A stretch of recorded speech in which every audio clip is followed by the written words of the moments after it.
नमस्कार मित्रांनो, आपलं सर्वांचं स्वागत आहे आपल्या या छोट्या पण मनाला भिडणाऱ्या ब्लॉगमध्ये।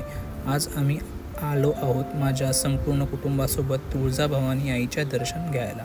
आईच्या मंदिरात पाऊल टाकताच मन अगदी शांत होते। इथे बघा किती साऱ्या लोकांनी श्रद्धेने रांग लावली आहे। प्रत्येकाच्या चेहऱ्यावर समाधान आणि डोळ्यात फक्त विश्वास। आता आमची पाळी आली आहे दर्शनाची। फुलांनी सजलेले मंदिर आणि आईचे स्वरूप शब्दात मावणार नाही इतकं सुंदर। बघा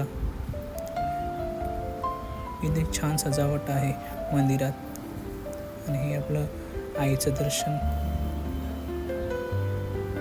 खूप सुंदर, मन अगदी प्रसन्न झालं आहे। हे बघा मंदिराबाहेरचं परिसर।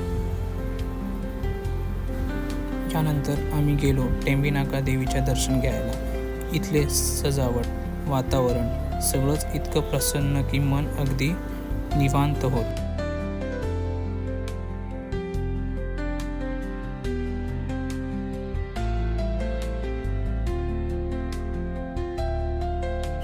शेवटी माझ्या आईने दिगीन साहेबांसोबत एक छानसा फोटो घेतला। आईच्या चेहऱ्यावरचा आनंद पाहून मन खूप भरून आले। तर मित्रांनो, हा होता आमचा आजचा छोटासा मिनी ब्लॉग। बाय।